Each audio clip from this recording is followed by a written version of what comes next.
Et bienvenue à vous tous. Encore très bonne fête des pères. Happy Father's Day. Bonne fête à tous les papas. Thank you, coach. Je vous souhaite encore la bienvenue dans le CEAV English Stories, dans les journées portes ouvertes. Voilà, j'ai expliqué en quoi ça consiste dans les différents messages, que ce soit dans les vidéos sur YouTube ou dans le groupe WhatsApp. Alors, dans cette première partie de notre séance du jour au programme, il est question de recevoir vos questions et réponses sur le programme de coaching, sur certains éléments, certaines notions ou subtilités que vous ne comprenez pas encore, afin que je puisse mieux les expliciter, afin que vous soyez à l'aise dans ce programme. Et c'est en français. Et après quoi, nous allons passer en anglais à la séance de coaching à proprement parler. Donc, vous avez la parole et je vous écoute. Oui, maman Anna, je vous écoute. Moi, l'histoire, c'est trop vite pour moi. Je n'arrive pas à attraper. C'est la petite histoire, ça va super vite pour moi. Quand vous dites que ça va super vite, il parle rapidement dans l'audio, c'est ça, selon vous? Oui, et je n'arrive pas à certains passages. C'est tellement vite que je n'arrive pas à attraper. C'est ça, je comprends. C'est la raison pour laquelle je fais l'exercice d'imitation consécutive avec vous. Je fais jouer des bouts quelques secondes, je fais pause et moi-même j'imite pour vous permettre de mieux percevoir. Voilà pourquoi je ne fais pas toute l'histoire en une séance. Je prends des bouts, je prends des parties pour que vous puissiez mieux assimiler. Voilà. Donc, oui, je comprends bien quand vous dites l'histoire parce que vous allez doucement, mais après quand je écoute l'audio, alors là, je n'arrive pas à tout attraper. Hein. C'est ça. mais au moins, pour ce que j'ai pu imiter moi-même, quand vous allez écouter l'audio anglais à nouveau, c'est beaucoup plus... Vous arrivez à mieux capter, c'est ça? Oui, oui. Voilà. Donc, il reste la suite, en fait. Oui. Voilà, c'est ça. C'est ça. Donc, on évolue.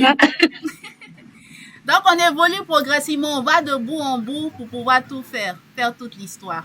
Donc, pour ceux qui viennent d'arriver pour la première fois, par rapport à la préoccupation de Madame Anna, qui, je précise, nous participe depuis le Luxembourg. Donc, Madame Anna est d'origine italienne et elle vit au Luxembourg depuis une trentaine d'années. Voilà, elle a adopté le français. Vous voyez qu'elle parle très bien le français. Sinon, elle est d'origine italienne, donc elle participe à notre programme. Et donc, elle fait mention, en fait, de l'exercice que tous les challengers, j'appelle challengers tous ceux qui participent à mon programme parce que ce sont des challenges, vous vous lancez des défis à relever. Elle fait référence à l'exercice qui est donné à tout le monde, de faire l'imitation consécutive. Il s'agit d'écouter un bout, de faire une pause et de répéter la même chose. Voilà, donc c'est l'un des exercices principaux que je donne. Comme je le dis souvent, pour parler, avant de pouvoir produire sa propre parole, il faut savoir imiter ce qu'on a l'habitude d'entendre. Donc, c'est cet exercice d'imitation.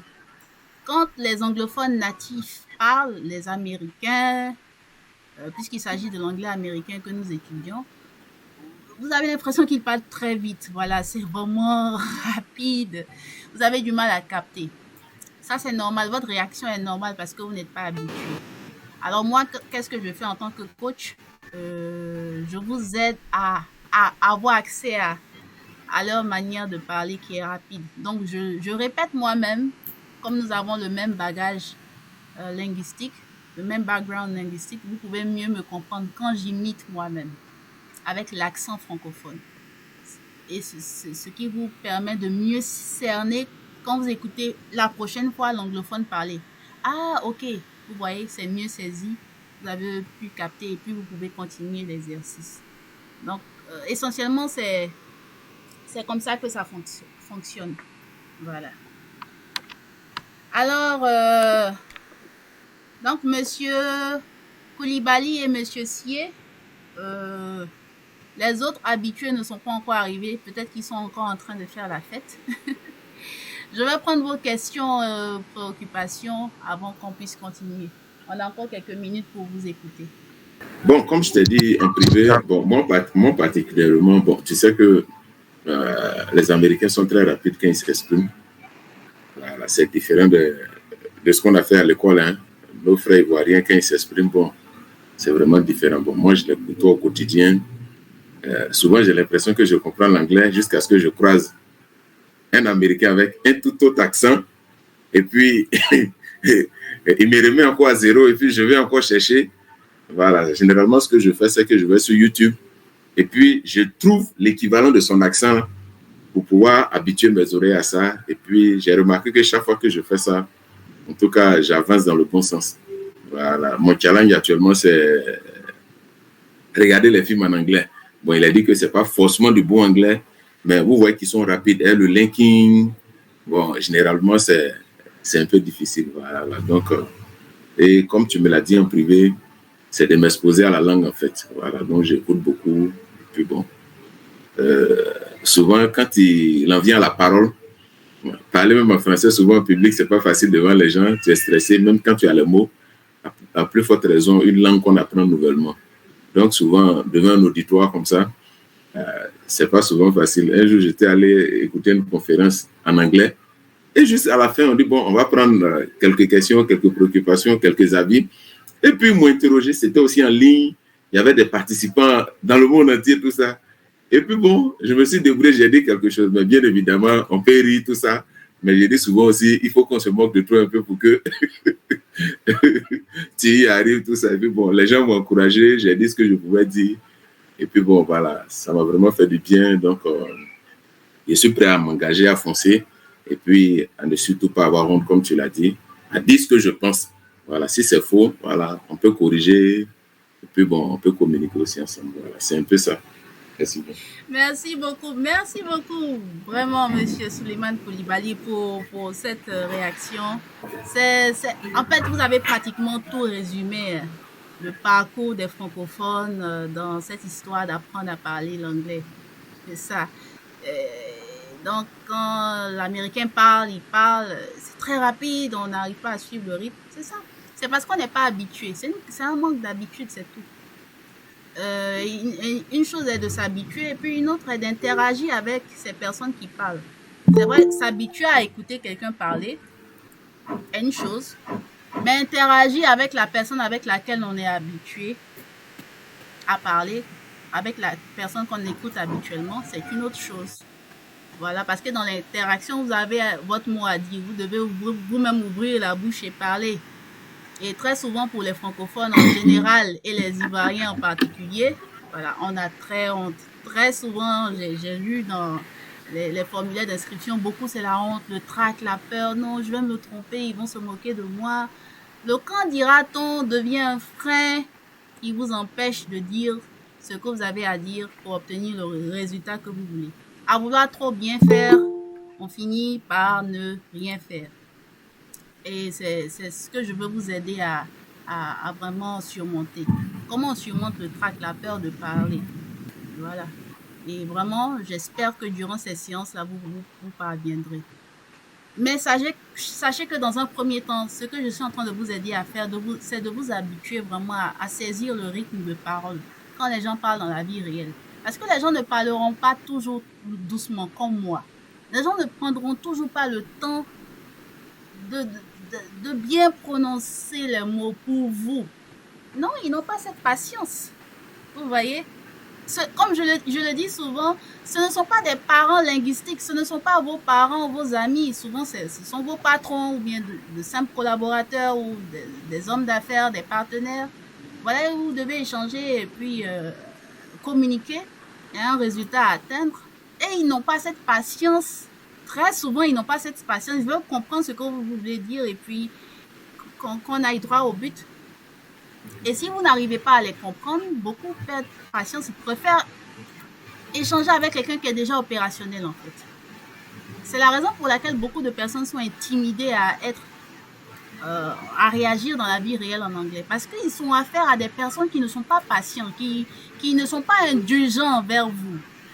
Et c'est ce qui casse beaucoup. Parce que quand vous êtes constamment confronté à des personnes qui vont, à la limite même, vous je ne sais pas moi, je vais pas dire vous rabrouer, même vous rabaisser parce que vous ne savez pas bien parler ou bien je veux pas dire, être déplacé envers vous parce que vous ne savez pas bien parler l'anglais. À force d'être confronté à ça, ça vous casse, ça casse votre élan, votre motivation et vous perdez le moral. Beaucoup ne comprennent pas que c'est vraiment des situations très handicapantes. Voilà. C'est la raison pour laquelle, pour vous préparer à tirer le meilleur dans ce genre de situation, vous devez être dans un environnement préparatoire, un environnement bienveillant, bienséant, avec un parent linguistique qui vous encourage, qui vous donne confiance en vous. Parce que c'est parce que vous manquez en confiance que quand quelqu'un se moque de vous, qu'il perd patience, que vous n'arrivez pas à continuer la conversation et à atteindre le résultat que vous voulez. Parce qu'il y a cette confiance qui manque. Donc, pour vous, comment vous allez gagner en confiance? Il faut bien que quelqu'un vous fasse gagner en confiance. Et c'est ce gain en confiance-là que j'essaie de vous donner à travers ce programme de coaching. Voilà, donc j'espère vraiment que vous allez tirer le meilleur et puis que vous allez pouvoir atteindre les objectifs. Donc merci beaucoup vraiment pour votre contribution et votre présence, Monsieur Koulibaly. Vous qui avez cette expérience au quotidien avec les anglophones, vous êtes très bien placé pour comprendre la difficulté. Et puis, j'espère que cette solution vous aidera à vraiment solutionner le problème que vous avez. Nous avons aussi de nouvelles personnes encore. On a Mademoiselle Frédéric Grant. Bonsoir, bienvenue à vous. Oui, bonsoir, comment vous allez? Bonsoir tout le monde. Je vais bien, et vous? Oui, je vais très bien, merci de participer. Alors, est-ce que vous avez quelques questions personnelles concernant l'anglais? Des choses que vous avez toujours voulu comprendre, savoir concernant l'anglais? Une question qui est récurrente dans vos expériences personnelles et à laquelle vous voulez avoir une solution concrète. Vous avez la parole.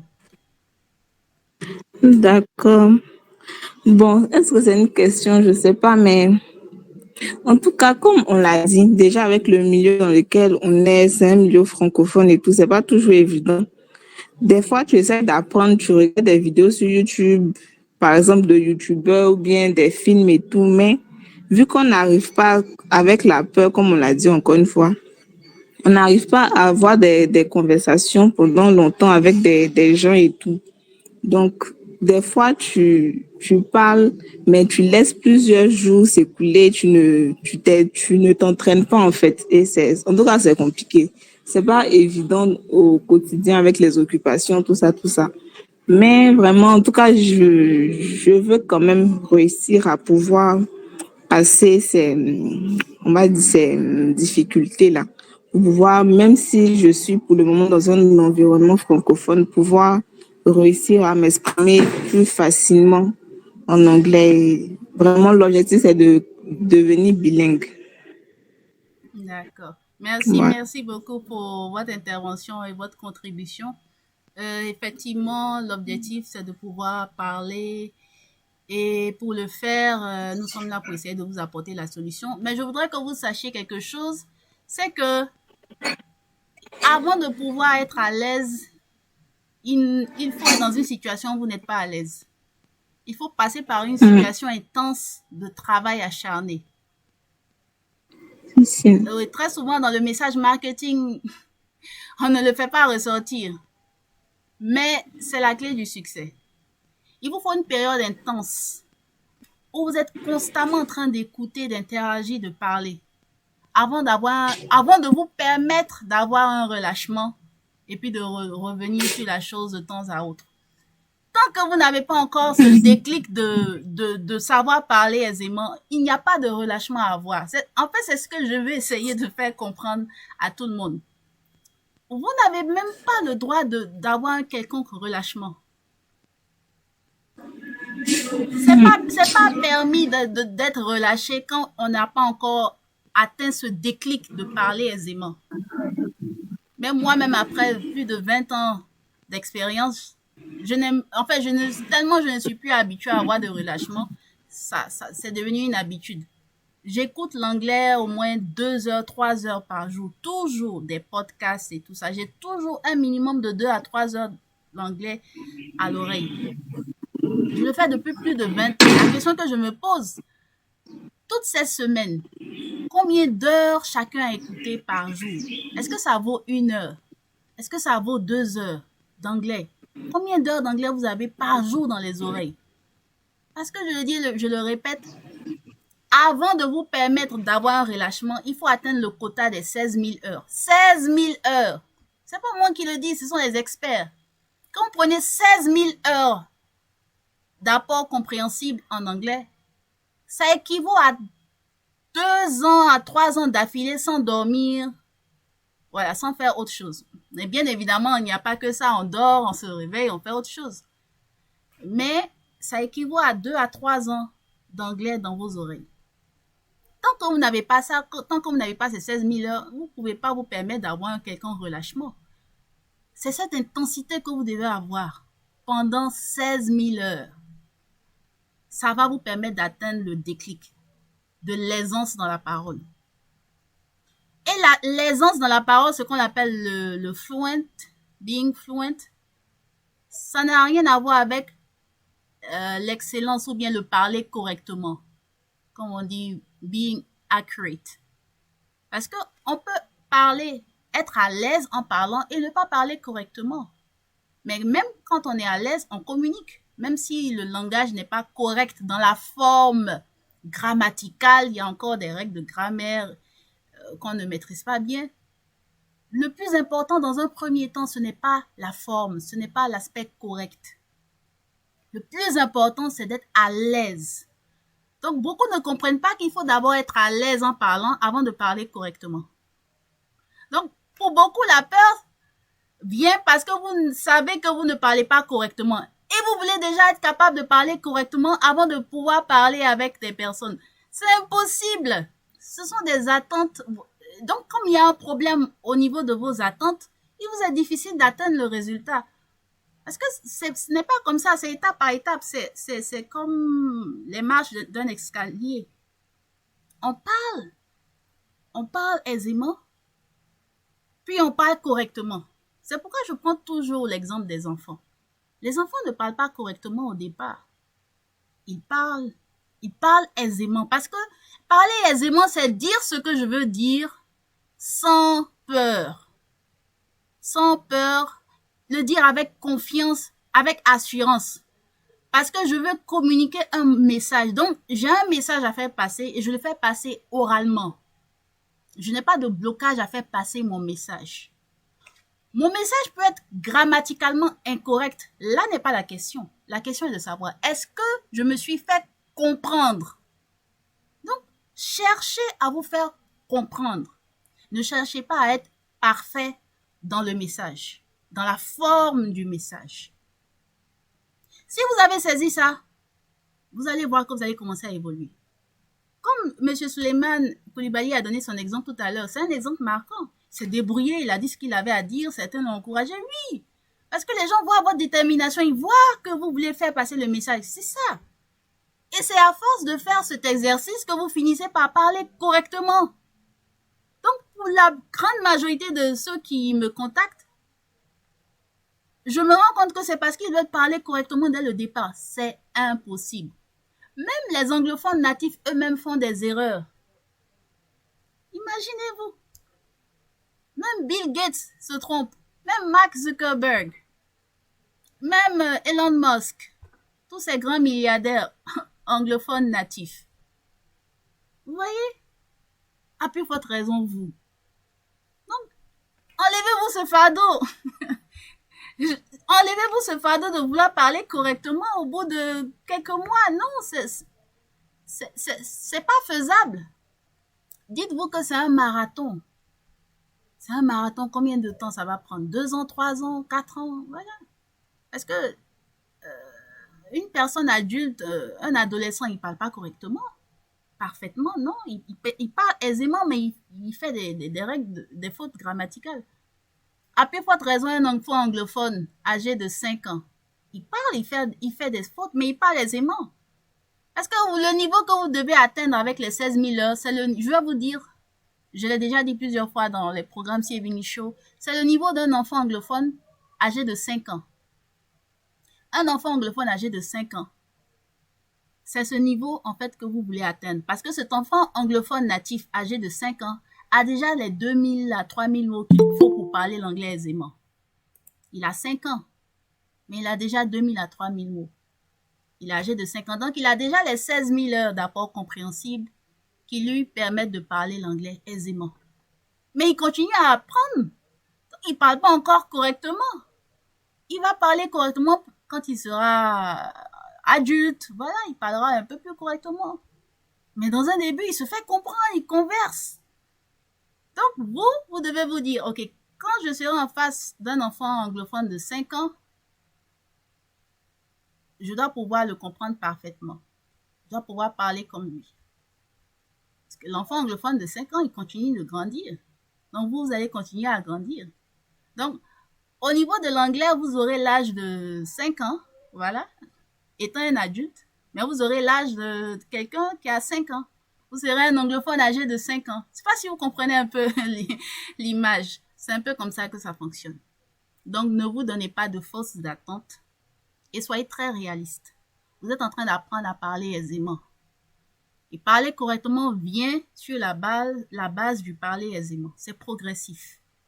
Donc, vous êtes vraiment en train de vous donner toutes les chances de déboucher les oreilles et délier la langue. Délier la langue, c'est parler sans trop réfléchir à ce qu'on va dire. Et comment le faire, c'est ce que nous allons faire maintenant, sans plus tarder, dans la deuxième partie de notre programme. On entre dans la deuxième partie. Cette partie est exclusivement en anglais. Nous allons poursuivre avec notre histoire. Donc, let's go! So now, I want you to pay attention to everything, right? Pay attention. Be very careful, okay? Pay attention. Listen a lot. Observe. Watch me speaking, okay? Watch me doing all those gestures, talking. Look at my lips, the way I speak, okay? Pay close attention. And most importantly, listen to the audio. Pay attention, okay? So let's go. Let me play the audio first, okay? Let's review together what we saw last time. Let's review it, and then let's continue with our short story, okay? So let's go. Once upon a time. So can you hear it? Can you hear the audio? Yes. Okay, good. Good. 1, 2, 3, go. Once upon a time, when animals still had the ability to speak, a huge buffalo was living on the shepherd's farm. The buffalo was helping the shepherd in the field work, and the shepherd was doing his best to make him happy. One day, the shepherd, who was taking the buffalo to graze, sat under an apple tree to get some rest. At that moment, a hungry, cunning wolf sneaked up and followed them. Okay, so this is the beginning of the story. Okay, so once upon a time, when animals still had the ability to speak, a huge buffalo was living on a shepherd's farm. The buffalo was helping the shepherd in the field work, and the shepherd was doing his best to make him happy. One day, the shepherd who was taking the buffalo to graze sat under an apple tree to get some rest.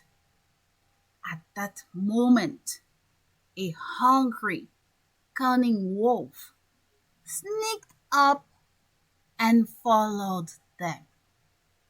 So, you got it right, okay? Now let's move on. Let's see what is next. Let's find out. This wolf, he saw them. He saw the buffalo and the shepherd. He sneaked up and he followed them. So what happened? Let's find out. So listen, and then what we usually do, I want you to listen, and then I want some of you to do the imitation, and then I explain it, okay? That buffalo would be a great lunch for me. That buffalo would be a great lunch for me. That buffalo would be a great lunch for me. Okay, who wants to try the imitation? Hello? Or do you want me to call you? Okay. Yes, Francesca, go ahead.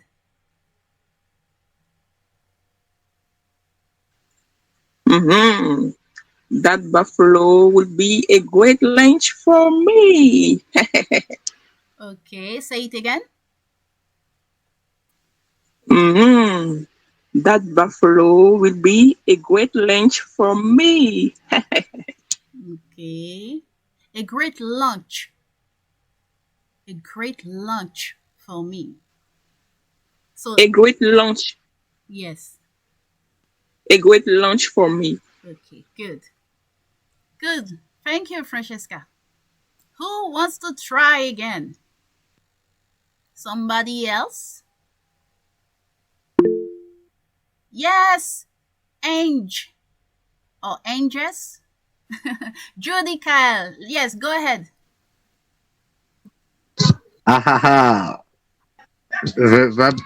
The buffalo will be a good lunch for me. Okay, say it again.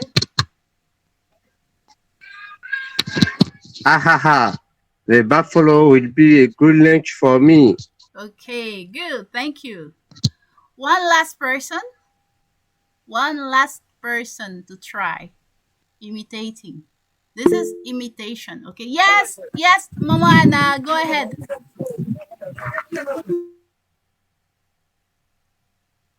Yes. Lunch for me. Okay, No. let me play it again. Let me play it again. The buffalo. That buffalo would be a great lunch for me.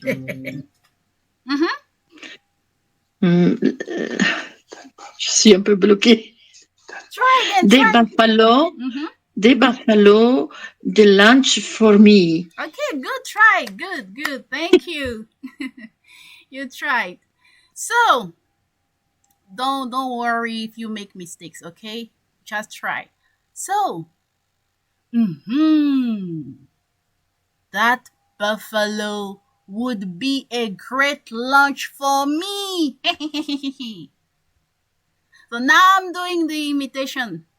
Who wants to do it again? Now it's much more clear for you. Now it's clearer for you, sorry. Now it's clearer. That buffalo would be a great lunch for me. Yes, Judy Cal. Yes. That buffalo would be a good lunch for me. Good, that's it. That buffalo would be a great lunch for me. Yes, Genevieve. That buffalo would be a great lunch for me. Listen again. That buffalo would be a great lunch for me.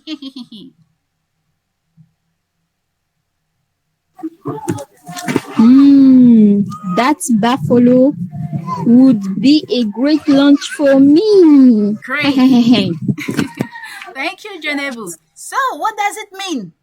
So, this is the wolf speaking. The wolf is speaking. The wolf saw the buffalo and the shepherd. Remember, he saw them. He sneaked up and he followed them. So, this is the wolf speaking. So, he said, that buffalo would be a great lunch for me. Because remember, the wolf was hungry. He was very hungry. He wanted to eat something.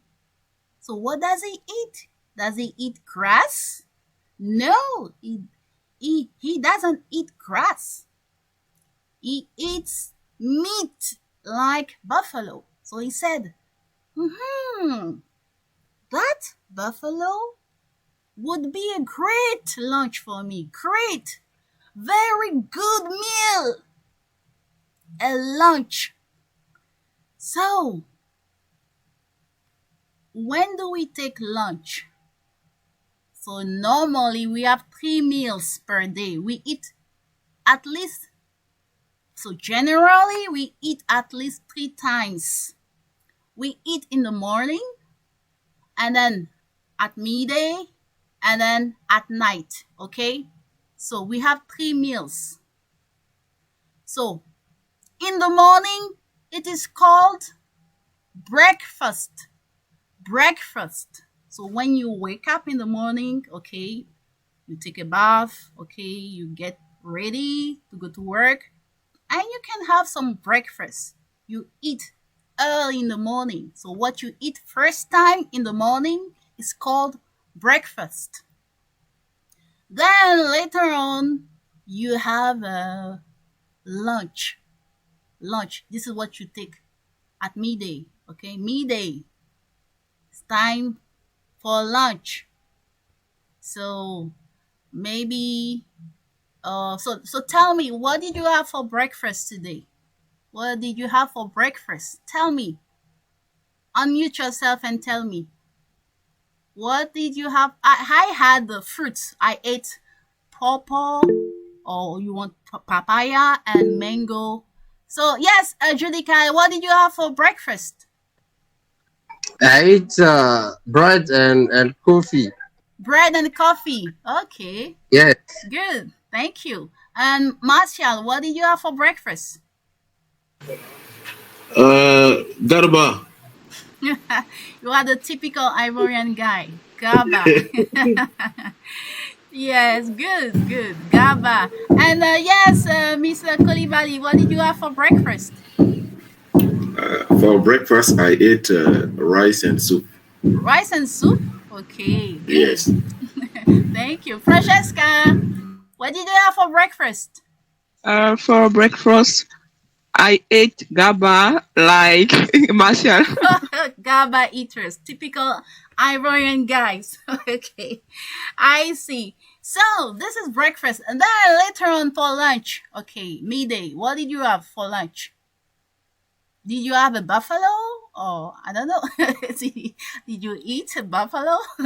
Maybe you ate buffalo. Yes, Francesca, what did you have for lunch? Tell me, what did you have for lunch? Oh, you didn't have lunch? Yes, Frederick, what did you have for lunch? I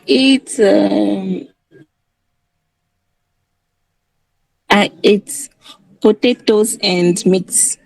And what? Meat. Meat. Okay, potato and meat. Okay, good. What kind of meat? Is it buffalo? Or is it beef? Or is it chicken? Tell us. No. So what? Pig. Pig. Oh, pig. Oh, great. Yeah. Good. Okay, so thank you.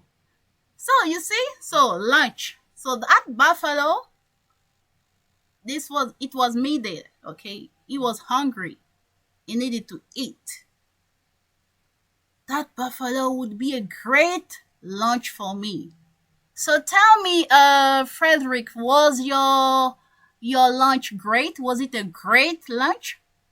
When I say great, was it very good, very delicious? Or was it so-so? Frederick, tell me, your pig. Yes, very delicious. Oh, very delicious. Very great Yes, I lunch. guess. People used to call a pig Gabriel. I don't know why, but I've heard Yes. people, they say they go to Gabriel guy and they say they want to buy meat. I don't know where that name comes from, but they call it Gabriel. Maybe one day somebody will tell me the story about the name Gabriel for the pig. Where does it come from? Okay, so thank you, Frederick. Yes, Martial, was it great? What you had for lunch? My great lunch is garba. So you had gaba for breakfast Breakfast and lunch again? and lunch. Why? Yes. Yes. Why?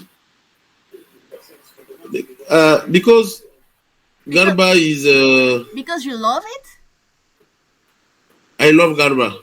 You love gaba so much that you want to eat gaba like all day long? Breakfast, Yes. lunch, and even dinner? Lunch. I see. No, dinner I eat rice. Okay, I see. Good. Thank you, Marcia. Yes, Mama Anna. What did you have for lunch?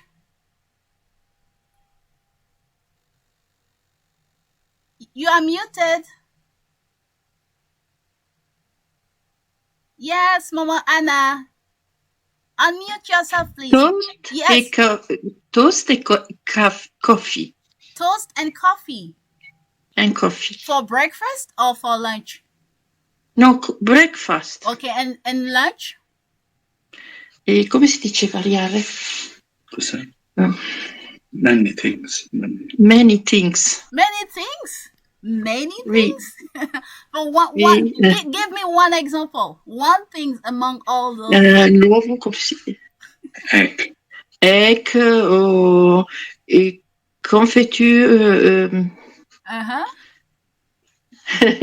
Okay, good. So, Change. okay, that's good. Meat. Change. Meat. So all of you are eating meat, but you are not eating buffalo. I wonder why. No, buffalo. No. No buffalo. Okay. Okay. Buffalo. Okay, good. Thank you. So none of you ate buffalo. No, buffalo. I'm looking for people who eat buffalo, but it seems like nobody ate buffalo today. But anyway, never mind. So let's move A lei on. piace buffalo. So not our buffalo, our shepherd. No, our wolf. He said that buffalo would be a great lunch for me. Mhm. That buffalo would be a great lunch for me because he loves Buffalo eating lunch. buffalo. Mhm. But what happened? That buffalo would be a great That lunch buffalo. for me. Lunch for me. But I need to get rid of that human. You know, this story, I told you, this story is very funny. This story is very funny. You are going to figure it out. I want you to laugh by yourself. So follow carefully. So he said, that buffalo would be a great lunch for me. So he was already thinking about eating the buffalo. He was dreaming, wow, that buffalo is very delicious. Oh, buffalo. So that buffalo would be a great lunch for me. But so that's the next step of this thinking. What did he say? But I need to get rid of that human. So now I want you to imitate that part before I explain. But before, tell me your French interpretation of this first. So, That buffalo would be a great lunch for me. So you speak, you say it in English, you say it in French, you give your French interpretation, and then we move on. So who wants to try? I see Frederick raising her hand. Frederick, you want to try?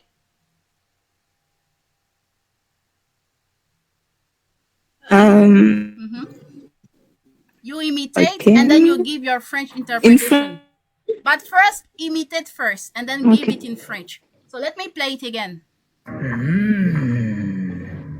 That buffalo would be a great lunch for me. Okay? Okay. That buffalo is great lunch for me. Okay, so what does it mean in French? Tell me.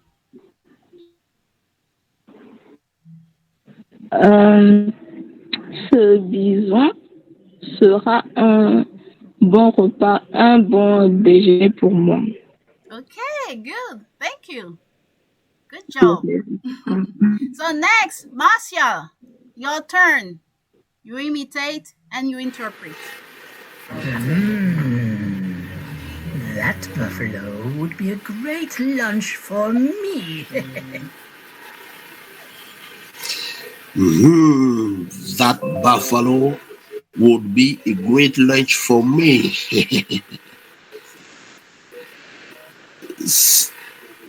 Ce bœuf sera un très bon déjeuner pour moi. Good. A great lunch. Yes, good job. Thank you. I saw, yes, Suleiman, yes, your turn. That buffalo will be a great lunch for me. That means, ce qui veut dire que ce bison serait un très bon déjeuner pour moi. Good. Great. Great. It's great. So, that's it. So, who else wants to say something again before we move on? Or is it clear for everybody? Okay, so that's it. That buffalo would be a great lunch for me. So, and what did he say next? Are you ready to hear it? But I need to get rid of that human. But I need to get rid of that human. But I need to get rid of that human. Okay. Who wants to try imitating? Yes, Suleiman. But I need to get rid of that human. Okay. Say it again. But I need to get rid of that human. Good. Good job. Next person. Who else? Who wants to try? Frederick or... Frederick, I see you raising your hand. I don't know if it's a technical issue, but it seems like you are raising your hand. If you are not, no problem. So, who wants to imitate this part? Yes, Martial. Okay. But I need to get Martial first, then Frederick. Can you wait, please? Martial will say it first, and then you will go back to you, Frederick. Okay, Martial, go ahead. But I need to get rid of that human. But I need to get help the human. Say it again. But I need to get rid of that human. But I need to get help the human. No. Who wants to help? Who else want to help Martial? Who wants to try? Yes, Frederick, you raise your hand.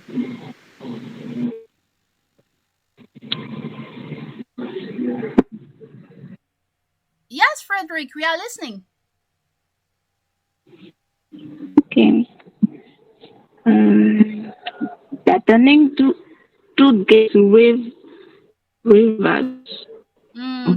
about woman. Say it again. Try again. Buttoning to get rid about woman. Okay. Human.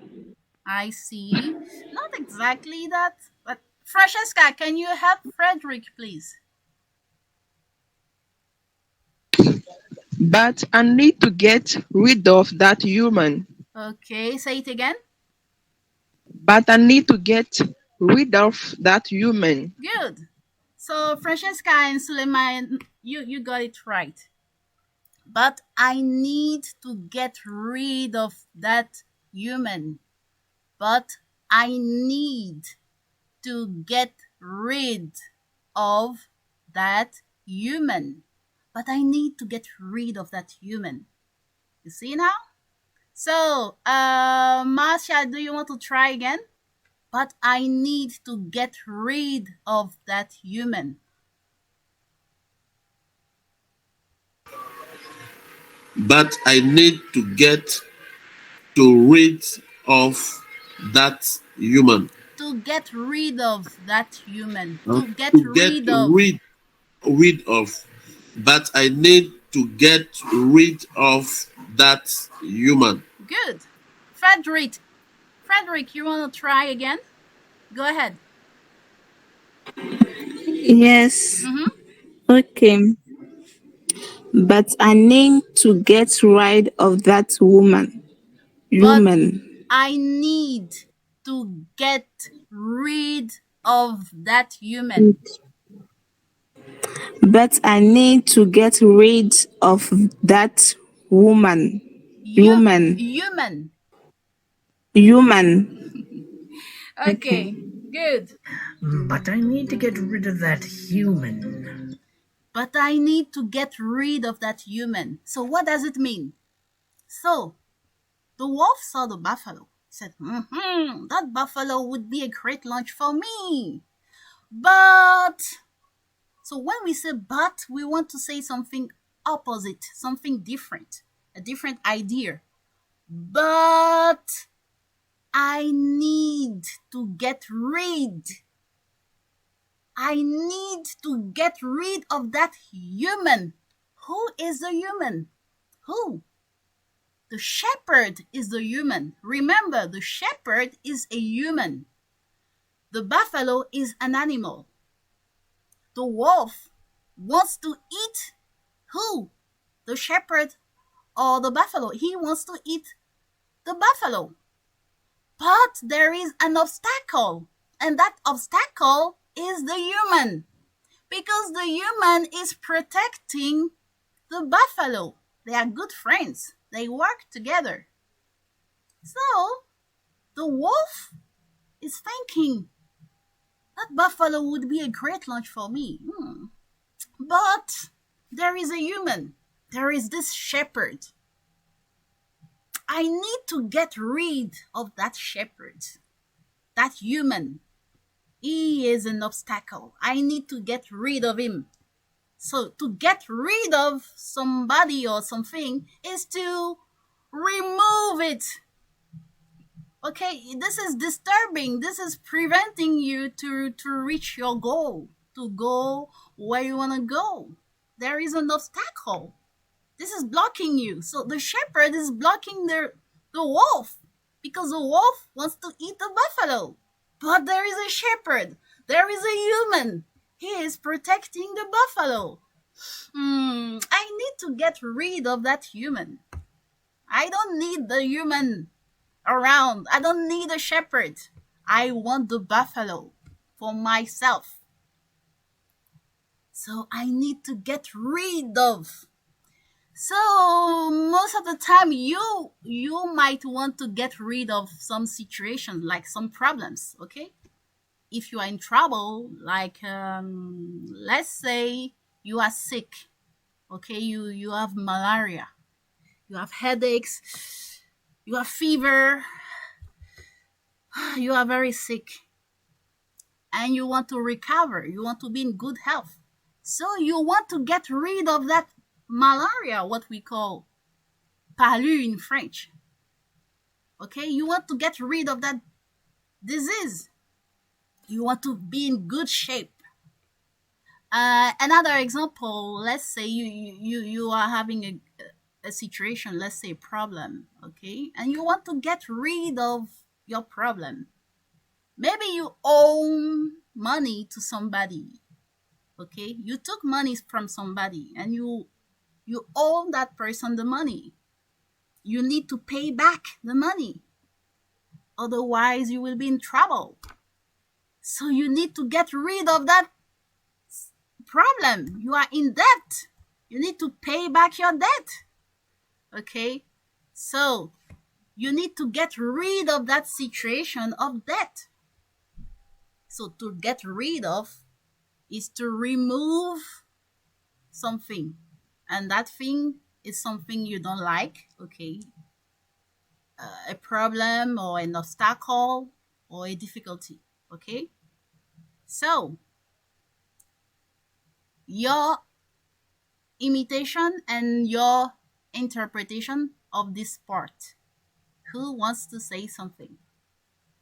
But I need to get rid of that human. Yes, imitation and interpretation. Frederick, go ahead. But I need to get rid of that woman. Bon, je connais pas tous les mots, hein. mais j'ai besoin de, je sais pas si c'est monter, to get rid, de cet humain. I need Est-ce que j'ai to get compris? rid of. Maintenant, il y a deux mots. Okay, who wants to try? Who wants to help her? Ange. You wanted to, after Ange, we have Suleiman. So Ange, you wanted to help her or let's say Suleiman. But I need to get rid of that human. Okay, now in French. Ce qui signifie j'ai besoin de me débarrasser de cet homme. Good. D'abord. Good. That's it. Thank you. Who else? Who wants to say something else? Or is it the same thing that you want? Yes, Ange. Go ahead. But I need to get rid of that woman. Mais j'ai besoin de me débarrasser de cet humain. Yes, thank you. So that's it. To get rid of. To get rid of. So I told you, pay attention to what I say and my gestures, my move, the way I explain. Pay attention. I need to get rid of. Okay, this is my phone. Maybe my cell phone, it's broken. It doesn't work anymore. I need to get rid of it. And I need to buy a new one. I need a new phone. This is old. It doesn't work anymore. I can't even make calls. So it's useless. I don't need it. I need to get rid of it. And I need a new phone. Yes, this phone is no longer working. So you understand, to get rid of something. Get rid of and you replace it by something else. Or if this is an obstacle, you remove and you move on. Okay? So I need, Frederick, is it okay now? You understand? Okay, I guess it's okay. So let's move on. Next. The wolf suddenly appeared before the buffalo and the shepherd.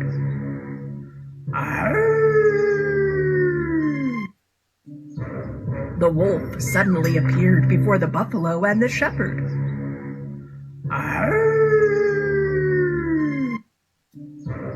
The wolf suddenly appeared before the buffalo and the shepherd.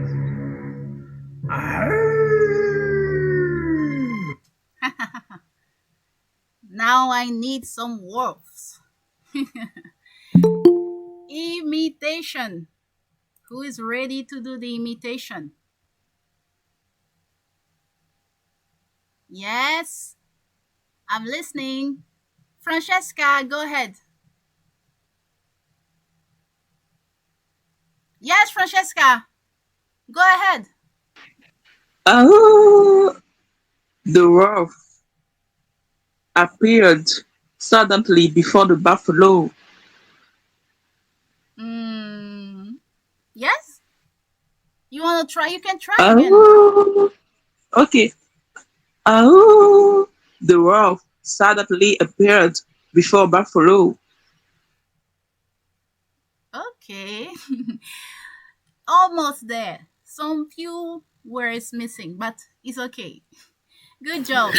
Yes. Excuse me, coach. Yes. Could you please play back this footage? Please? Okay.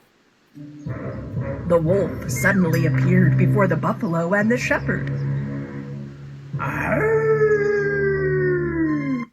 Yes?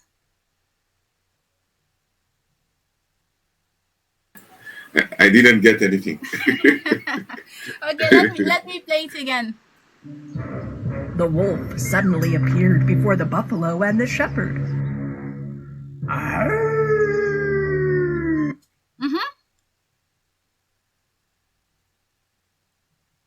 Francesca, you want to try again? Yes, coach. Yes, go ahead. The wolf suddenly appeared before the buffalo went with shepherd. Almost there. Oh my goodness. Almost there. Some few words missing still. But anyway, globally it's okay. Okay. So this is a bit tricky for you, a bit complicated. Let me help you. Okay. Listen. The wolf suddenly appeared before the buffalo and the shepherd. The wolf suddenly appeared before the buffalo and the shepherd. Ahoo! The wolf suddenly appeared before the buffalo and the shepherd. Ahoo! So is it clearer? Yes, Mama Anna. Yes, unmute yourself, please. The wolf suddenly the shepherd. No, the buffalo, the shepherd. Excuse-moi. Appear before and the shepherd. Okay, so listen again and try again, please. The wolf suddenly appeared before the buffalo and the shepherd. What? The wolf suddenly the shepherd appeared. Shepherd. The buffalo shepherd. Good, you tried. Thank you. The most important is to try. It's not to get it right. It's Yes. But to try. Thank you for trying. Yes, Suleiman. The wolf suddenly appeared before the buffalo and the shepherd. Good.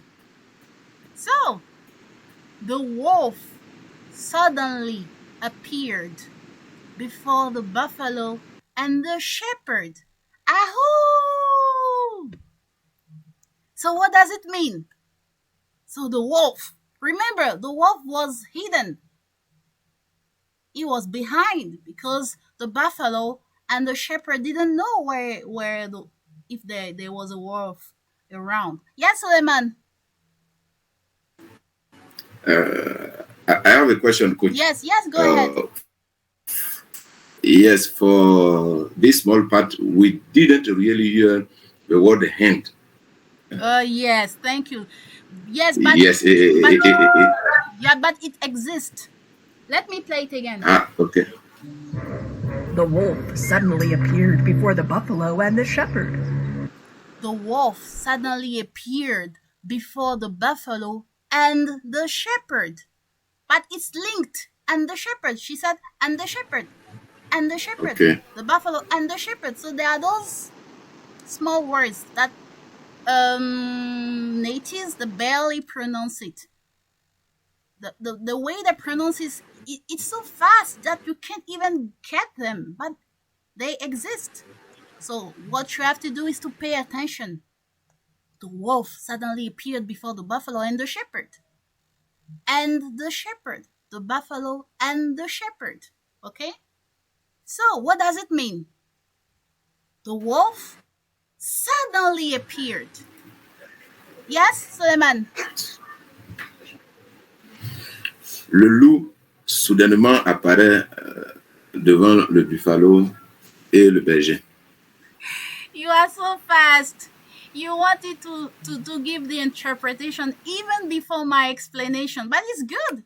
It means that you understood. Great. Now, let me explain for others. So you got it. But in English, what does it mean? The buffalo suddenly appeared. Suddenly. So let me appear suddenly. So, look carefully. Look at me. I am here now. You see me, right? I will disappear. I appear. I disappear. So you see? So the wolf suddenly appeared. So the wolf was there.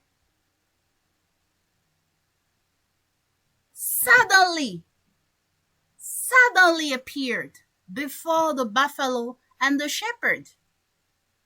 So I have some characters here. Okay. So this is, I know this is not a buffalo or this is not a shepherd. Just as an example, okay? So let me.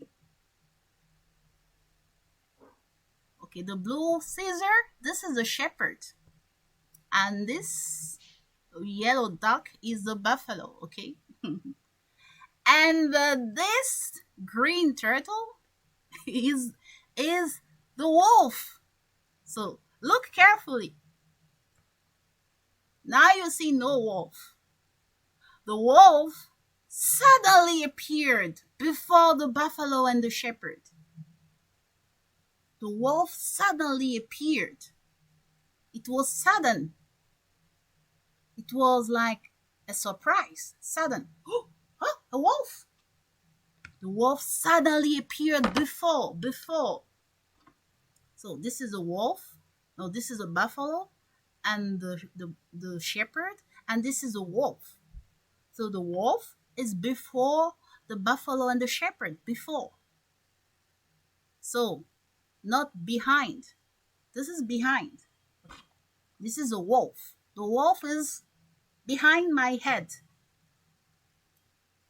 The wolf is before me, before or in front of. So the wolf suddenly appeared before the buffalo and the shepherd. And when he appeared, he wanted to make himself understood. So he shouted, "Ahoo!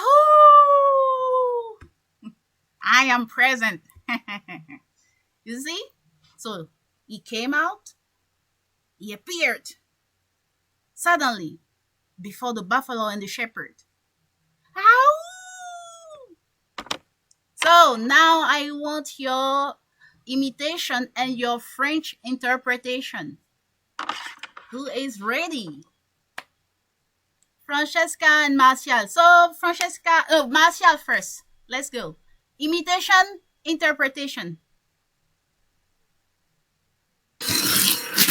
Okay. The wolf suddenly appeared before buffalo and shepherd. You missed two important words. Say it again.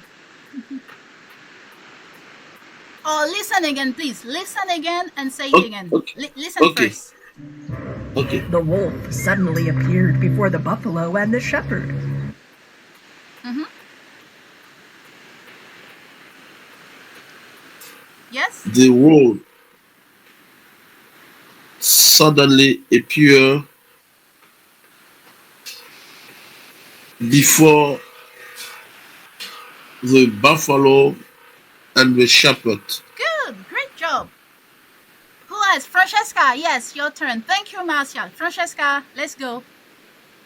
Oh, sorry, Martial. Now after imitation, now your French interpretation. Ok.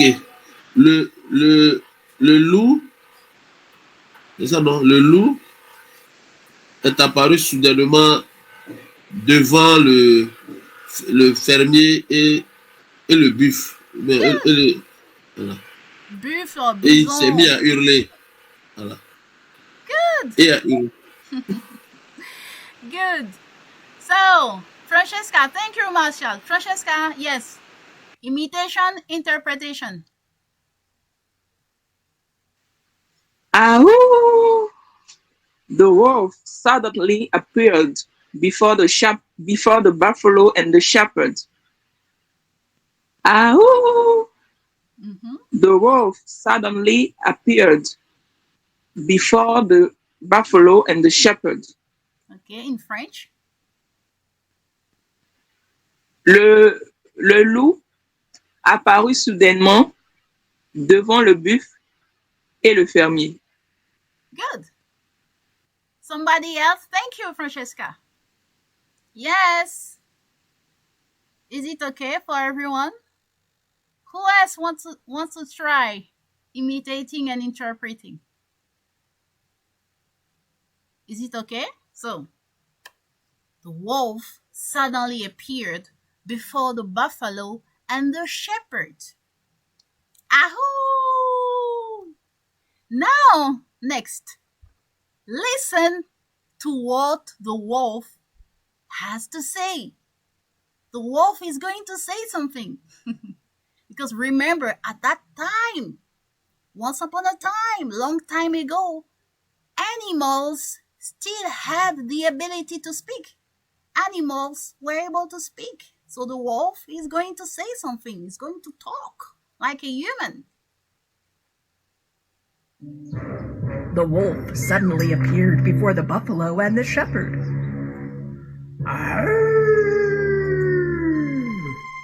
I have a few questions for you. If you can't answer, the buffalo is mine. I have a few questions for you. If you can't answer, the buffalo is mine. I have a few questions for you. If you can't answer, the buffalo is mine. Okay. I need some imitation. Yes, Francesca. And after Francesca, Suleiman. Yes, go ahead, Francesca. I have a free question for you. If you can't answer, the buffalo is mine. Good, good. Yes, Suleiman. I have a few questions for you. If you can't, the buffalo is mine. Oh, you missed something. You missed some few words. What, coach? Listen again. Okay. I have a few questions for you. If you can't answer, the buffalo is mine. Yes. I have a few questions for you. If you can't answer, the buffalo is mine. Yeah, that's it. Great. Genevieve. Thank you, Suleiman. Genevieve, your turn. I have a few questions for you. If you can't answer, the buffalo is mine. Good. I think that part is much easier than the previous one. This is easy. So, I have... Yes, Genevieve, you want to say something again? Okay. I have a few questions for you. If you can't answer, the buffalo is mine. So what does it mean? So the wolf is speaking. So the wolf says, I have a few questions for you. I want to ask you some questions. Okay? I want to ask you something. So when we want to ask something, we ask questions. I have a few questions for you. Not many questions. No, but a few, maybe 1 or 2 questions. Okay, I have a few questions for you. So imagine this wolf wants to ask questions to the buffalo and the shepherd. He suddenly appeared, and he said, I have a few questions for you. If you can't answer, the buffalo is mine. I want to ask you some few questions. But if you can't answer, if you can't find the right answers to the questions, if you don't give me correct answers, I will take the buffalo and go away. I will take the buffalo with me. The buffalo is mine. So, this is what he said. I have a few questions for you. For who? For the buffalo and the shepherd. I have a few questions for you. If you can't answer, the buffalo is mine. Mine. So, this is my phone. The phone is mine. Okay? The phone is not for you. It's not yours. No. This phone belongs to me. It is mine. So, normally the buffalo belongs to the shepherd. So the buffalo doesn't belong to the wolf. No. So normally the shepherd should say, this buffalo is mine. But the wolf said, if you can't answer to my questions, the buffalo is mine. I will take the buffalo as mine. I will go with the buffalo. I have a few questions for you. If you can't answer, the buffalo is mine. So this is a shepherd, this is a buffalo, and this is a wolf. I have a few questions for you. If you can't answer, the buffalo is mine. So, imitation and interpretation. Yes, Mama Anna, unmute yourself and say it. I have a question for you. I have for you. No, I have a question for you. Mm-hmm. Oh, you want me to play it again? Let me play it again. I have a few questions for you. If you can't answer, the buffalo is mine. I have a question for you. The buffalo is mine. Good job. You tried. Great. Thank you. So, who else? Now your interpretation. Je veux poser une question pour, je sais pas, des questions. Je n'arrive pas.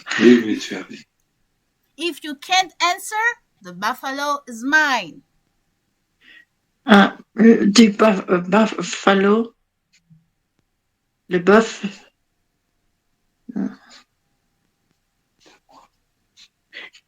Hein? Je suis désolée, j'arrive. Okay, no worries. Thank you for your participation. No, it's okay. Thank you. So who else? Who wants to try? Ange, yes. Imitation and interpretation. Ange, unmute yourself, please, and say something. Oh, no, Ange. Okay, Genebu, go ahead. Imitation, interpretation. I have a few questions for you. If you can't answer, the buffalo's mine. Okay. J'ai quelques questions à te poser. Si tu n'as pas de réponse, le buffle est à moi. Good. Wow, that's great. So, but only one word not correct because he said, I have a few questions for you. He was addressing both of them, buffalo and shepherds. So he said, I have a few questions for you. You and you. You buffalo and you shepherd. I have a few questions. Yes? Donc, j'ai quelques questions pour vous. Yes. If you can't answer, the buffalo is mine. Si vous n'avez pas de réponse, le buffle est à moi. Good. That's it. Thank you, Genevieve. Yes. Who wants to say something again? Imitation, interpretation. Yes, Ange. I have a few questions for you. If you can answer, the buffalo is mine. Okay. Almost there. In French. In French now. J'ai quelques questions pour vous. Si vous ne répondez pas, le buffle est à moi. Okay. Good. So, but pay attention again to the imitation. I have a few questions for you. If you can't answer, the buffalo is mine. Okay. So, do you want to try again, Ange? Imitation. Okay. I have a few questions for you. If you can answer, the buffalo is mine. Okay, almost there. So you need to listen a lot. Next time, listen a lot, and then you will pay attention. So you see, in English, the S sound is very important. I have a few questions. A few questions. I have a few questions. Yes, for you. For you. If you can answer. Now this part. If you can't. Yes. If you can't answer. If you can't answer, the buffalo is mine. The buffalo. The buffalo is mine. Good. So the buffalo is mine. Now say it all together. I have a few questions for you. If you can't answer, the buffalo is mine. Go ahead, Ange. Okay, I have a few questions for you. If you can't answer, the buffalo is mine. Good. Great job. Thank you, Ange. Now, Martial, your turn. Imitation, interpretation. Unmute yourself, please. Okay. I have a few questions for you. If you can't answer, the buffalo is mine. Good. You see, it's much. It's clear. You get the sounds right. The s and the t. These are very important sounds in English. So, okay. Thank you, Marcia. Now in French. Marcia, in French now. In French. Yes. J'ai quelques questions pour vous. If you can't answer. Si vous ne pouvez pas répondre, le buffle est à moi. Good. Thank you. Great job. Yes, Jean-Marc, your turn. Welcome and unmute yourself and say something. Hello, good afternoon. Yes. Everyone. Now it's good evening because it's no longer afternoon. Good. Yeah. Good evening. Good evening to you. So go ahead. Imitation, interpretation.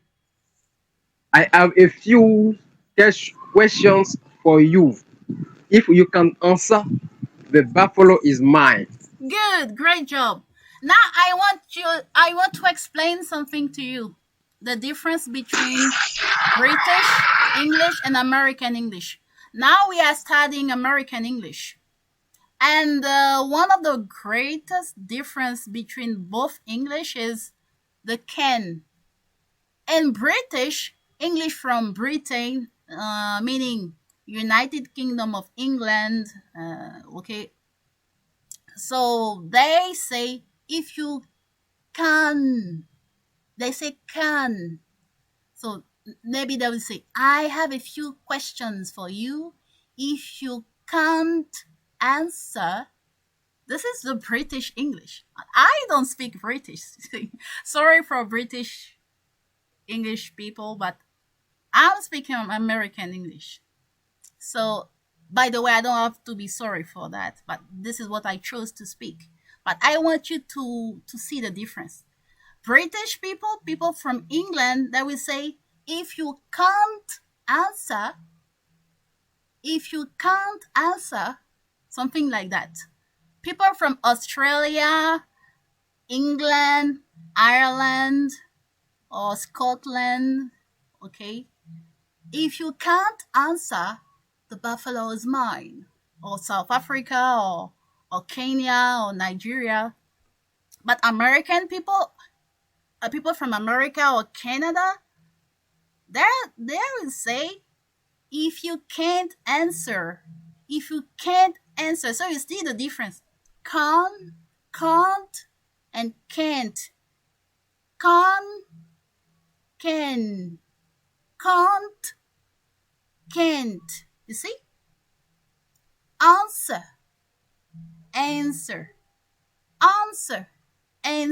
You see? Very different.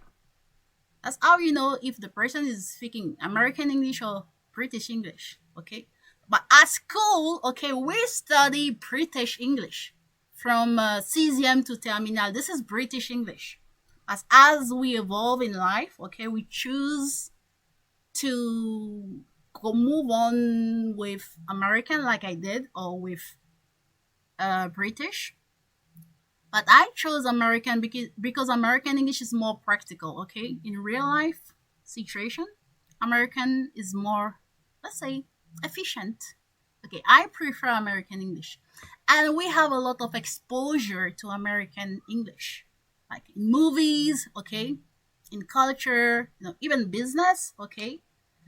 American English is much more practical to use. So reason why I'm coaching what I know the best, American English, okay? But you need to know the differences between both English. But as we move on, you will notice those differences because I will point them out, okay?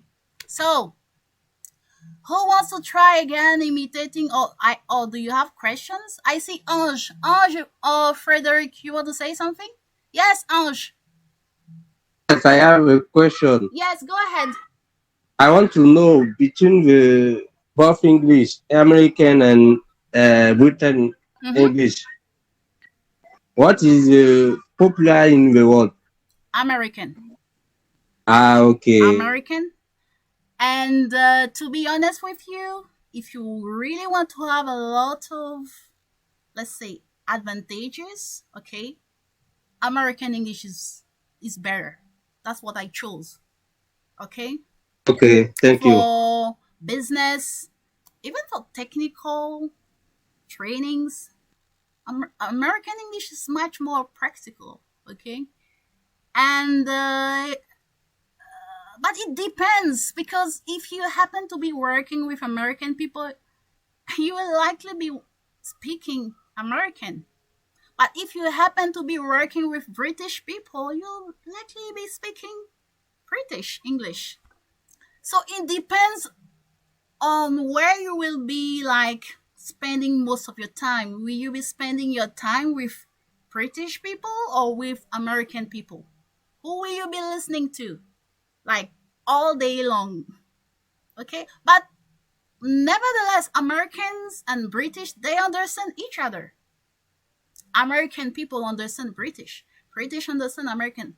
But some few differences in pronunciation and some vocabulary. But generally, it's the same English. They understand each other. Okay? But when you start speaking English fluently, you need to choose to pick one accent. You need to decide, I want to speak American English or I want to speak British English. You can't be speaking both at the same time. You have to choose. I chose American. That's what I'm speaking. I didn't choose British. Not that I don't like them, but I prefer it. And what I do, I'm exposed to American English most of the time. So eventually, I happen to be speaking English, American English. So American is the most popular, but it depends on your career path. Where will you be? Who will you be working with? Communicating with?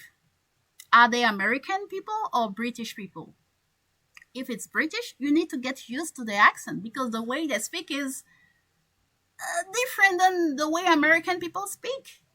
Okay, some pronunciation, it's quite different.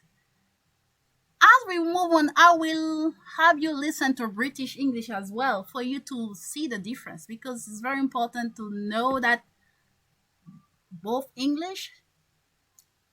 ways of speaking English are quite different. Okay, and you need to pick your accent. So if you are here with me, you have decided that you want to speak American English, and that's what I'm speaking with you. If you prefer British, then maybe you need to get used to listening to British more. Okay. So can we move on now with the story? So is it okay, Ange?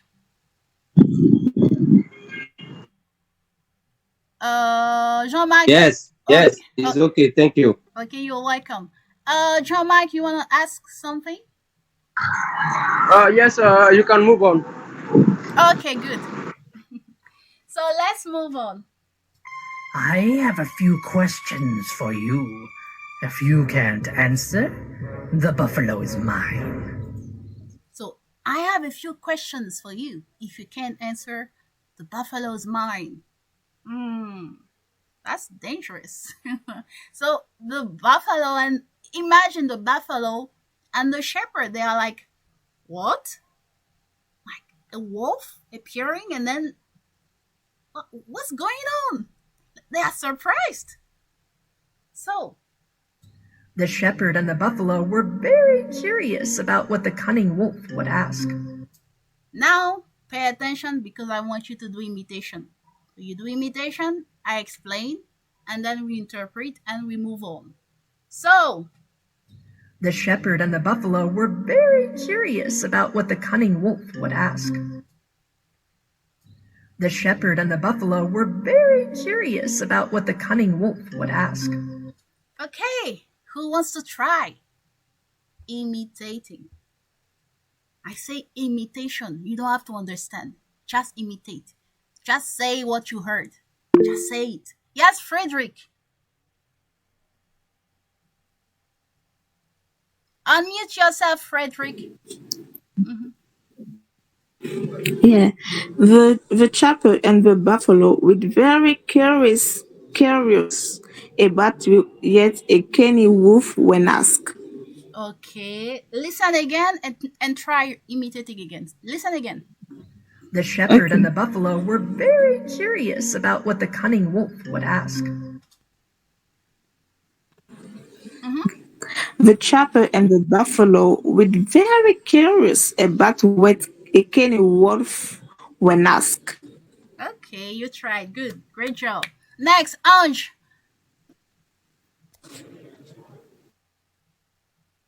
Yes. Okay.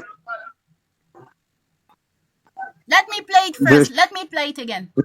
The shepherd and the buffalo were very curious about what the cunning wolf would ask. Okay. I can start? Yes. The shepherd and the buffalo were very curious about that the cunning wolf would ask. Oh, almost there. Just one word missing. Please listen again. The shepherd and the buffalo were very curious about what the cunning wolf would ask. Good! You found it. You did it. Great. So what you need is to pay attention to the sound and then just reproduce it.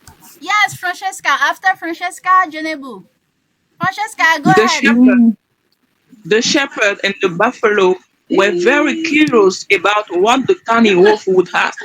Good, Francesca. Good job. Genebu. Let me play it again. Can you repeat Yes. for me? Yes. The shepherd and the buffalo were very curious about what the cunning wolf would ask. Well, Again, please. the shepherd and the buffalo were very curious about what the cunning wolf would ask. The shepherd and the buffalo was very curious, but think called wisdom. No. Listen again. One last time. Okay. The shepherd and the buffalo were very curious about what the cunning wolf would ask. The shepherd and the buffalo was very curious. Cunning wolf would ask. Okay, you tried. You tried, Genevieve. Thank you for trying. Yes, Ange and Frederick. Ange, you want to say something or ask something?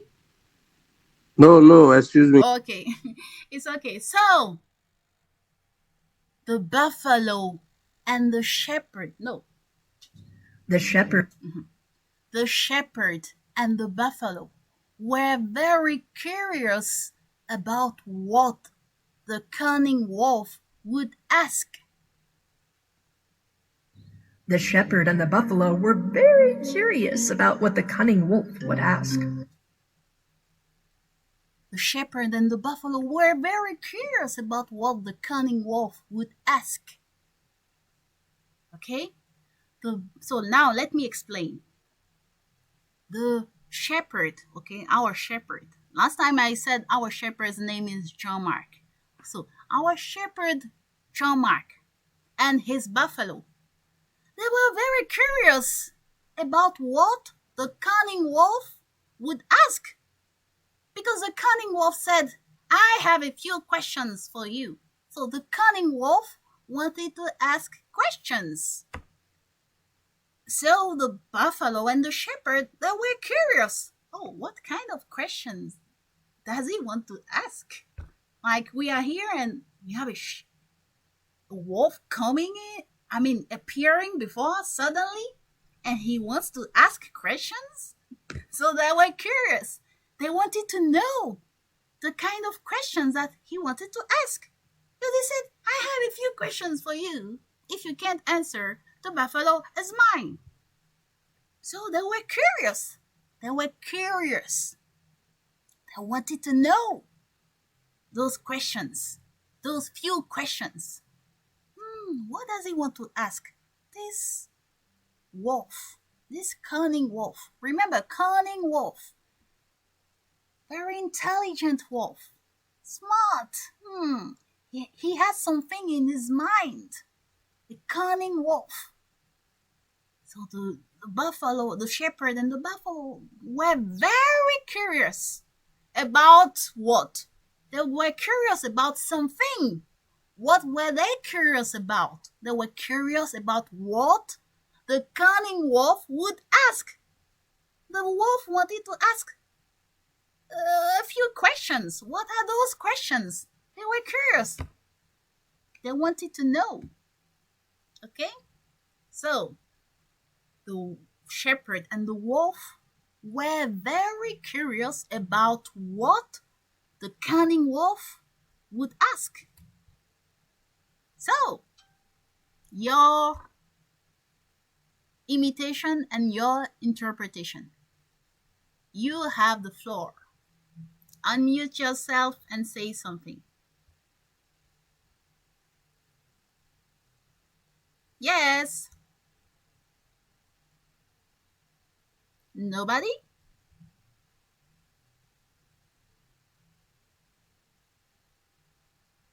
Genebu. Oh, Frederick. Yes, Francesca, go ahead. Francesca.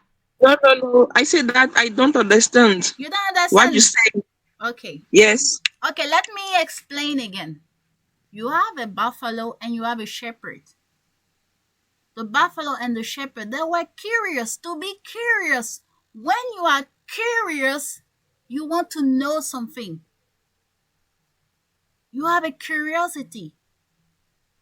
Your curiosity, it means you want to know something. Something is going on and you want to know. You are curious. Maybe somebody is knocking on your door. Knock, knock, knock. And you say, who is there? You want to know. You are curious. Who is knocking on the door? You are asking because you are curious. You want to know. Who is there knocking at your door? So it's the same. The buffalo and the shepherd, they were curious. They were very curious about something. They wanted to know why. Why the wolf? They wanted to know the questions the wolf wanted to ask. They were curious. Imagine they were around, okay? The shepherd was sitting under an apple tree and the buffalo was grazing, okay? And then the wolf suddenly appeared. Oh, I have a few questions for you. If you can't answer, the buffalo is mine.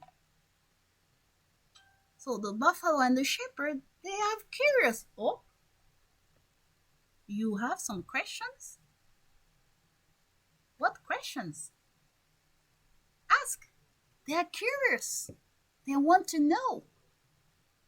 The questions that the wolf wanted to ask.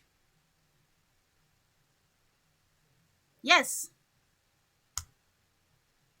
Who wants to try something?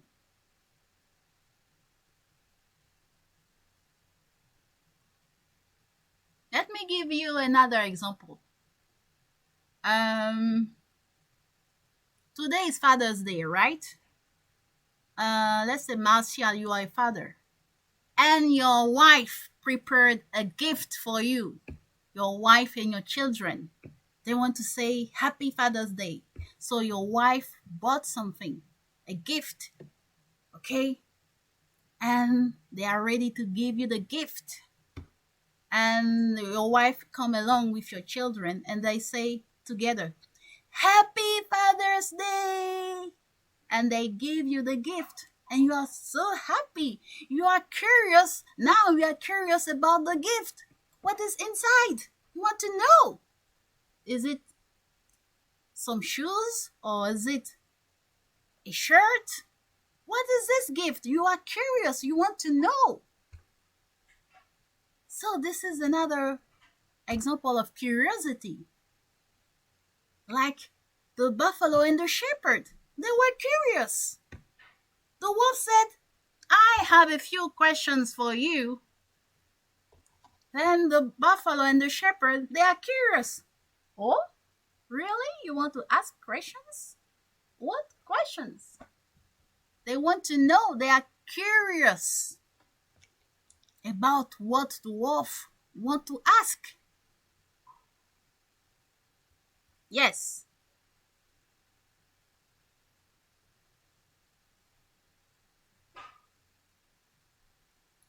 You don't need to understand every single word.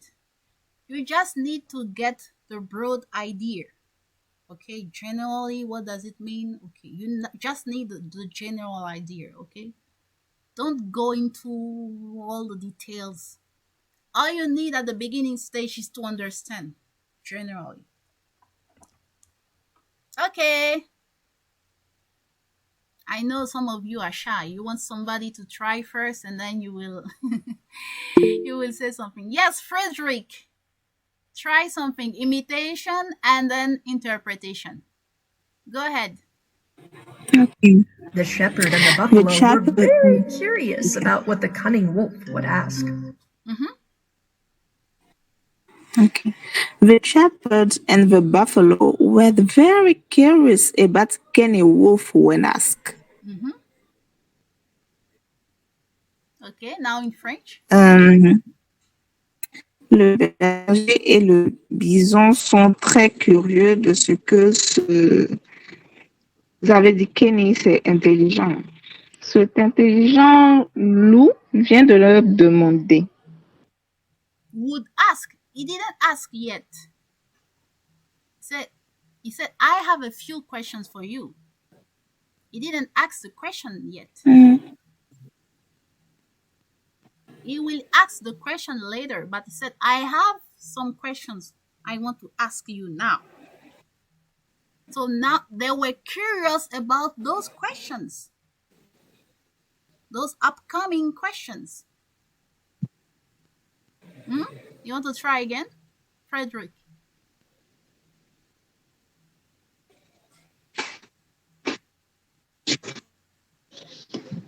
Yes, go ahead. In French? Yeah, give me your French interpretation. Your imitation is okay. Oh, it's okay. Now I want you to tell me what you understand, but in French.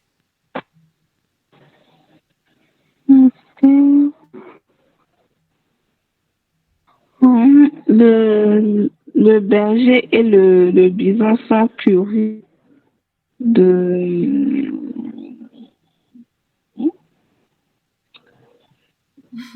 I don't know. You don't know. Okay, thank you for trying. Yes, Francesca, do you want to help her? Go ahead. Yes, coach. Yes. Le berger et le buffle étaient curieux au sujet de la question que le loup intelligent poserait. Good. That's it. Who wants to rephrase it again? Who wants to say it again in another, let's say, easy French? Yes, imitation and interpretation. Yes, Ange.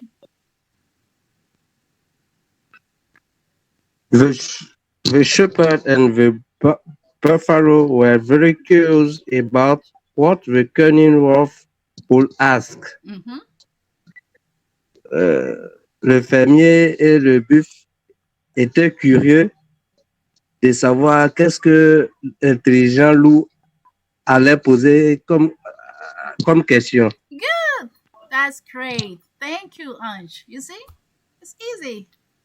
Sometimes when it's a bit difficult, you need more time to process. You need to think a lot.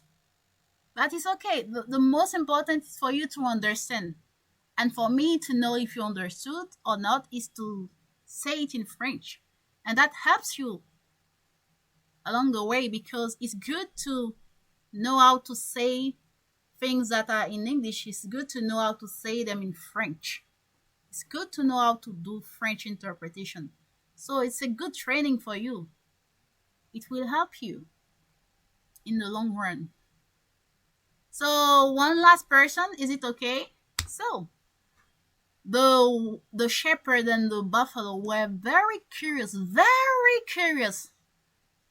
Not just curious, very curious. What does it mean? Very curious, not just curious. They were very curious about what the cunning wolf would ask.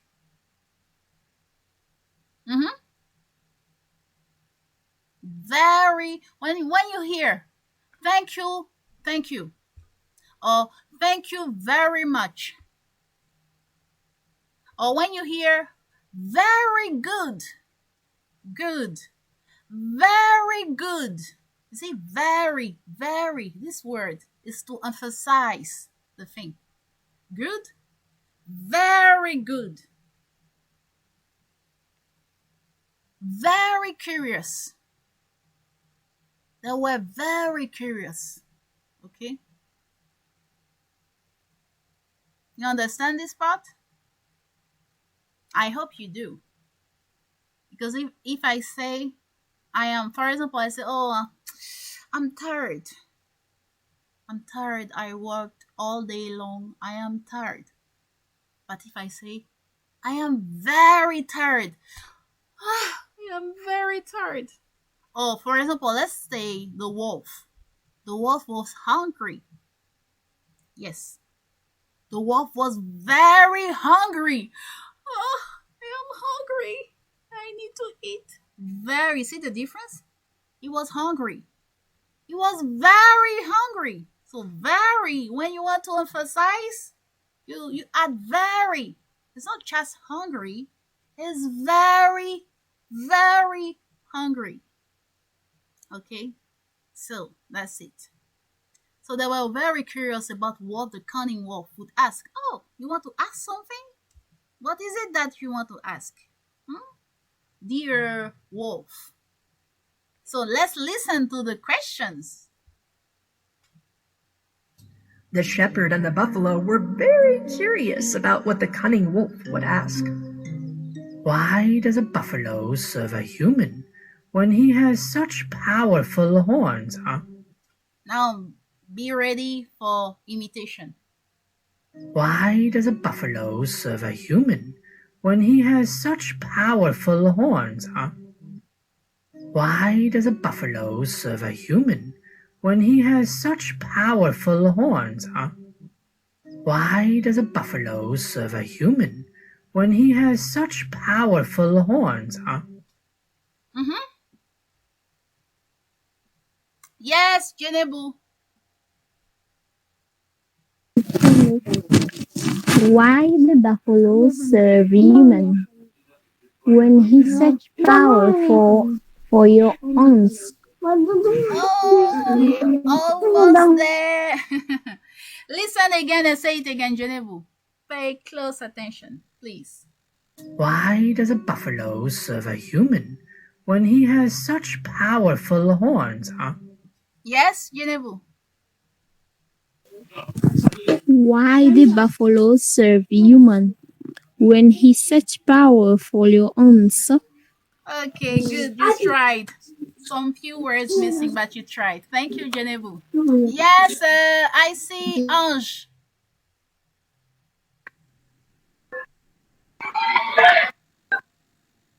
Yes. Okay, let me play it. And Why? Let me play it first, please. Okay. Why Okay. does a buffalo serve a human when he has such powerful horns, huh? Why does a buffalo serve a human when he has such powerful arms? Ah. Oh, good. Almost. I mean, the last word. Only the last word. Listen again, please, Ash. Only the last word. Listen carefully. Okay. Why does a buffalo serve a human when he has such powerful horns, huh? Why does a buffalo serve a human when he has such powerful arms? Good, good, Ange. That's it. When you pay close attention, you get it right. Yes, good. Who else? Francesca. Thank you, Ange.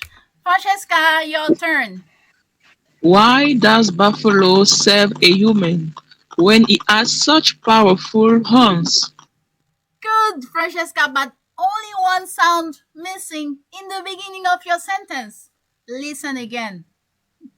Why does a buffalo serve a human when he has such powerful horns, huh? Why does a buffalo serve a human when he has such powerful horns? Good. Good. Yes, Frederick. You want to try?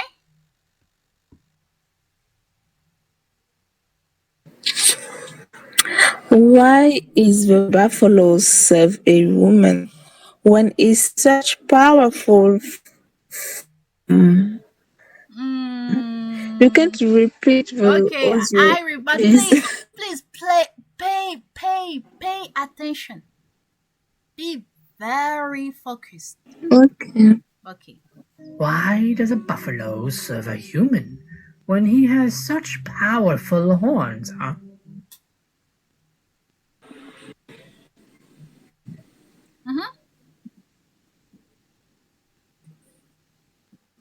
Okay.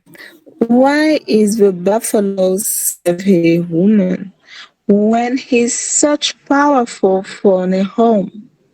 Okay, so you need to listen a lot again. But good job, good job. Some few words missing, but good job. Thank you. So, what does he say? Listen. Why does a buffalo serve a human when he has such powerful horns? Why does a buffalo serve a human when he has such powerful horns? So, what does it mean? So, now this is a wolf speaking, okay? He said, I have a few questions. Now he's going to ask his questions. Question number 1. This is a wolf speaking. Why does a buffalo serve a human when he has such powerful horns, huh? Why does a buffalo serve a human when he has such powerful horns? You, buffalo. So he's talking to the buffalo, the wolf. He's asking his first question to the buffalo. You, buffalo. You are a buffalo. Why do you, a buffalo, why do you serve a human? You are a buffalo. You are a huge buffalo. You are big. You have horns. Why do you serve a human? Because remember, the buffalo is working with the shepherd. He is helping the shepherd in the field work. He is serving the shepherd. He is doing what the shepherd wants. Digging, doing other stuff in the field, in the plantation. So the buffalo is serving the shepherd. So the question of the wolf is, why? Why do you do that, buffalo? Why do you serve a human? You can do something else, but you serve a human. Why do you do that? Why does a buffalo serve a human when he has such powerful power? You have horns. Your horns are very powerful. It means you can even kill the human. But why do you serve him? You have powerful horns and you serve a human. Why do you do that? So the question of the wolf is, the wolf doesn't understand. The wolf says, oh, you are a buffalo and you serve a human. You have powerful horns. Why do you serve a human? So this is the first question of the wolf. Why does a buffalo serve a human when he has such powerful horns? You can use your horns to kill the human, but instead you serve him. Why do you do that? I don't understand, buffalo. You have powerful horns and you serve a human instead of killing him? I don't understand you, buffalo. So, the reaction of the wolf is a surprise. Oh. You are not supposed to serve a human, buffalo. But you do that. Why? I want to know why. So, your imitation and now your interpretation. But let's go for the interpretation because we are at the end of today's session. So what's your interpretation in French? Yes, Frederick or Francesca or Ange? Ange, let's go with Ange. Yes. Okay. In French? Yes. Le loup est surpris de voir le buffle avec ses puissants cornes se mettre au service du fermier. Good. So he's asking the question to the wolf. So now ask your question in French. Speak like the wolf, but speak French. Let's go. What is it? Say it in French, but you are the wolf and you are addressing the buffalo. But say your question in French. In French. Ok. Pourquoi un buffle c'est un humain quand il a des cornes puissantes, des puissantes cornes? Good. That's it. Good try. Thank you, Ange. Yes, Frederick or Francesca. Yes, Francesca. Pourquoi un buffle c'est un humain alors qu'il a de si puissantes cornes? Good. Good try. Great. One last one. The last one. Yes, Frederick. You are raising your hand. Ok. Pourquoi le bison sert un humain lorsqu'il a de puissantes cornes? Okay. So, thank you. Good try, Frederick. So, you see? So, the wolf is surprised. Oh, why does a buffalo serve a human when he has such powerful horns? So, I am the wolf. Oh, and I am the wolf and I'm talking to the buffalo. You, buffalo, I don't understand you. I can't even understand you. You are big. You are huge. You have powerful horns. And what do you do with all that? You serve a human? How can you do that? I mean, are you out of your mind? How can you serve this shepherd? You are too good to do that. You can even kill the shepherd. But you don't do that. You serve him. Oh, poor buffalo. I didn't know you could do such things. Serving a human. You surprise me a lot. So I'm trying to mimic the reaction of the wolf. So that's it for today. Ok, c'est la fin pour la séance du jour. Alors, je vous rappelle votre challenge de la semaine, c'est de répéter cette partie que nous avons vue. Ok? Voilà, donc suivez ce que vous avez à faire comme exercice d'imitation consécutive pour la semaine. Juste cette partie que nous avons étudiée aujourd'hui. That buffalo would be a great lunch for me. But I need to get rid of that human. The wolf suddenly appeared before the buffalo and the shepherd.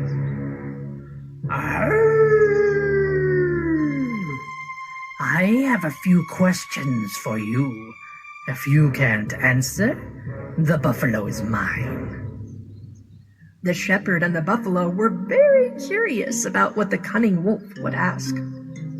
Why does a buffalo serve a human when he has such powerful horns, huh? Voilà. C'est ce que vous avez à faire, juste cette petite partie, faire l'exercice d'imitation consécutive pour la semaine et me l'envoyer au plus tard le samedi soir. Voilà, c'est cet extrait avec lequel vous devez faire votre exercice d'imitation consécutive. Pour ceux qui ne savent pas encore ce que c'est que l'imitation consécutive, vous écoutez un bout, vous mettez une pause et vous répétez. Et vous enregistrez ce que vous répétez. Et c'est ce que vous répétez, c'est votre imitation à vous que vous m'envoyez en enregistrement audio. OK? Donc, juste cette petite partie. C'est bon? Okay, that's it for today. Thank you very much for your participation. Once again, happy Father's Day. And see you next Sunday. Have a great week. Okay, thank you. God bless you. Goodbye. I wish you same. Bye.